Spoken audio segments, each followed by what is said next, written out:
We ended up building the company and growing it and ultimately selling it in a mere 18 months. It felt like 18 years. You see, parts of the experience were just amazing. I mean, creating something out of nothing, how awesome is that? Or getting people to be passionate about your vision, getting them to sign on board, whether they're investors or clients or future employees. Of closing that first big deal that justifies the risk you took. But there were other parts that were absolutely devastating. The series of unexpected obstacles, things that you couldn't even imagine could happen, were happening, and you had to overcome those on a day-to-day basis. Arguments with your partners and your investors about strategy. Managing cash flow.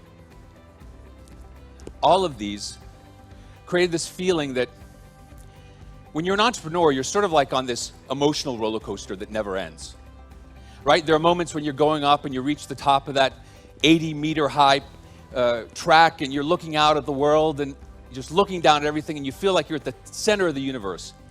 And then seconds later, you're plummeting down into the depths, screaming at the top of your lungs, and people around you are just laughing. How familiar is that for those of you out there who have built or are building a business? Well, look, the fact is that very few people can actually ride that roller coaster for very long. Statistics show that about 90% of startups actually fail within 2 years. Less than half of small businesses survive past their 5th year. So it begs the question, what is it that those entrepreneurs that stay in that roller coaster, that ride it to a long-term, sustainable, profitable business, what do they do differently than everybody else? Well, I've had the privilege of working with some amazing entrepreneurs.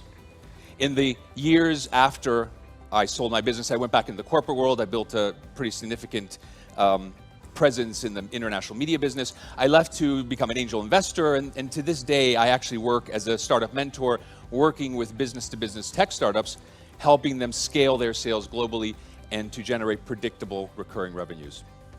I've also studied the path of some very well-known, almost historical figures in entrepreneurship.